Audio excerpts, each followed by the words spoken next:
ഡോളറിനെതിരെ രൂപയുടെ മൂല്യം ഹിസ്റ്റോറിക്കലി ഏറ്റവും ലോയിലാണിപ്പോൾ. ഒരു ഡോളർ കിട്ടണമെങ്കിൽ ഏകദേശം 87 രൂപ കൊടുക്കണം.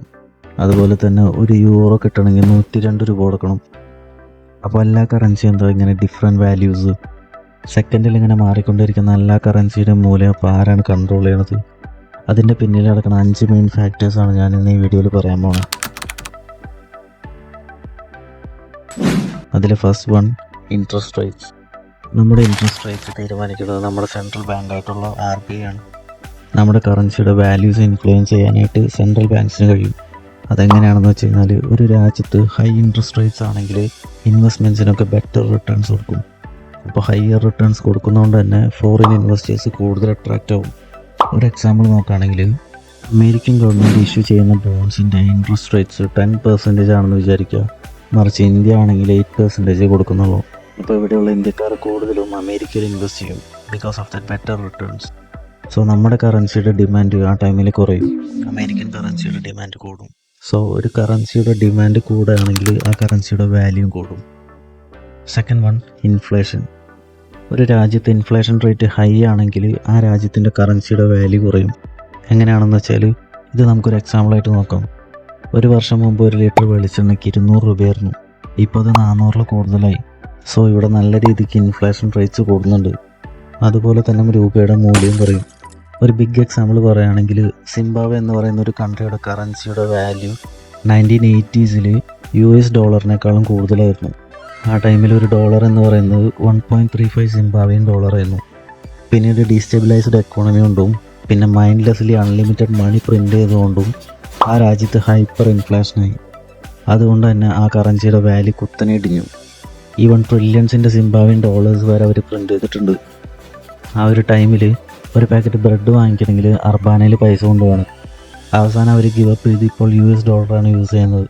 അപ്പോൾ ഒരു രാജ്യത്തിൻ്റെ ഇൻഫ്ലേഷൻ റേറ്റ് കൂടിയാൽ ആ രാജ്യത്തിൻ്റെ കറൻസിയുടെ മൂല്യവും കുറയും.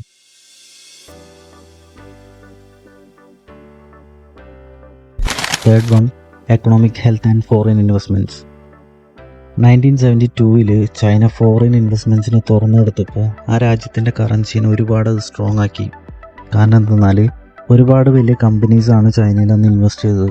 ആ ഒരു ടൈമിൽ ഇൻവെസ്റ്റേഴ്സിന് ലാൻഡ് വാങ്ങാനും ഫാക്ടറി ബിൽഡ് ചെയ്യാനും അതുപോലെ തന്നെ വർക്കേഴ്സിന് പേയ്മെൻറ്റ് കൊടുക്കാനൊക്കെ ആയിട്ട് അവർക്ക് ചൈനീസ് യുവാൻ വേണ്ടി വന്നു.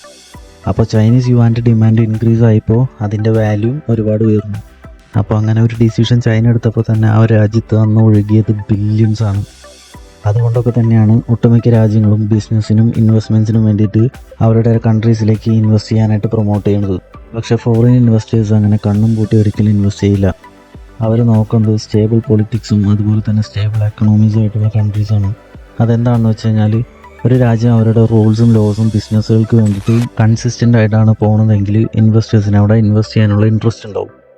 അതുകൊണ്ട് ഇൻവെസ്റ്റേഴ്സ് എപ്പോഴും ഒരു രാജ്യത്ത് ഇൻവെസ്റ്റ് ചെയ്യുന്നതിന് മുമ്പ് ആ രാജ്യത്തിൻ്റെ കടം, ഇൻഫ്ലേഷൻ റേറ്റ് അതുപോലെ തന്നെ എക്കണോമിയിലെ പ്രശ്നങ്ങളെല്ലാം മനസ്സിലാക്കിയിട്ട് മാത്രമേ അവർ ആ ഡിസിഷൻ എടുക്കുകയുള്ളൂ. അതുകൊണ്ട് തന്നെ ഒരു സ്റ്റേബിൾ എക്കണോമി ആയിട്ടുള്ള രാജ്യങ്ങളിലാണ് ഇൻവെസ്റ്റേഴ്സിന് എപ്പോഴും ഇൻവെസ്റ്റ് ചെയ്യാനുള്ള താല്പര്യം ഉണ്ടാവുള്ളൂ. Fourth one, export and import. ജാപ്പനീസുകാർ കാർസ് എക്സ്പോർട്ട് ചെയ്യുമ്പോൾ റെക്കമെൻഡ് ചെയ്യുന്ന രാജ്യങ്ങൾക്ക് ജാപ്പനീസ് യെൻ ആവശ്യമാണ്. സോ അപ്പോൾ ജാപ്പനീസ് യെന്നിൻ്റെ വാല്യൂ കൂടിക്കൊണ്ടിരിക്കും.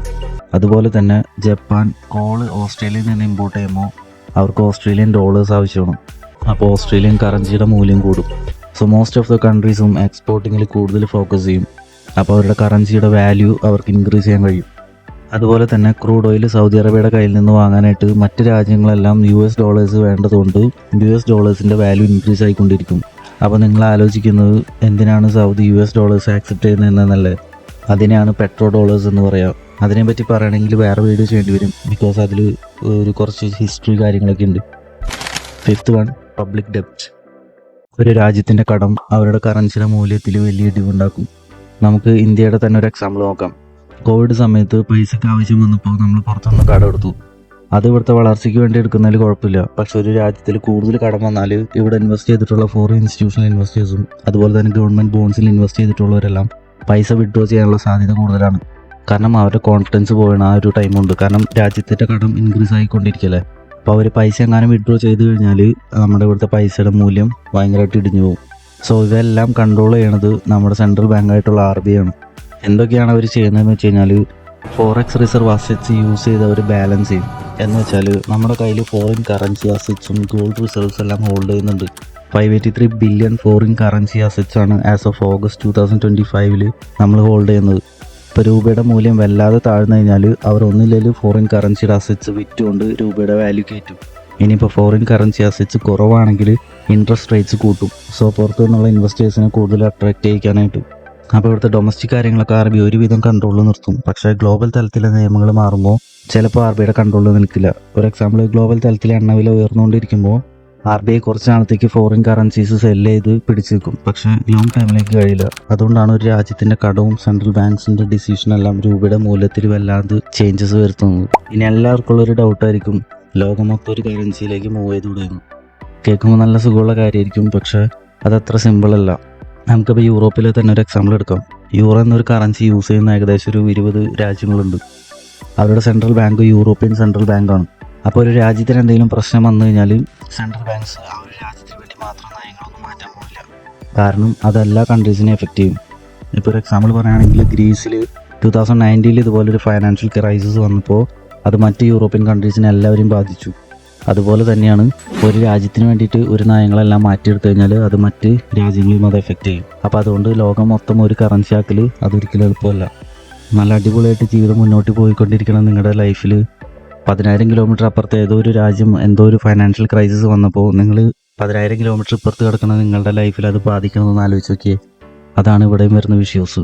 അതുകൊണ്ട് ലോകം മൊത്തം ഒരു കറൻസി അത് പോസിബിൾ അല്ല.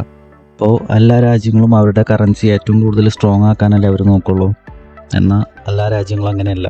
ഈവൻ ചൈനയുടെ കേസ് എടുക്കുകയാണെങ്കിൽ 2024 ചൈനയുടെ എക്സ്പോർട്ട് വാല്യൂ എന്ന് പറയുന്നത് $3.38 ട്രില്യൺ ആണ്.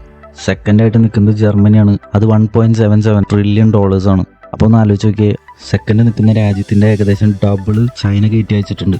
അപ്പോൾ ചൈനയുടെ കറൻസി ഏറ്റവും കൂടുതൽ വാല്യൂ ഉള്ളൊരു കറൻസി ആയിരിക്കണ്ടേ. എന്നാൽ ചൈന ചെയ്യണത് ചൈനയുടെ കറൻസി മനഃപൂർവ്വം അവരത് വീക്കാക്കിക്കൊണ്ടിരിക്കുക. അതെ, ഇതിനെയാണ് കറൻസി ഡീവാലുവേഷൻ എന്ന് പറയുക. അതിനെപ്പറ്റി ഞാൻ വേറൊരു വീഡിയോ ചെയ്യാം. അപ്പോൾ അടുത്ത വീഡിയോ ആയിട്ട് കാണാം.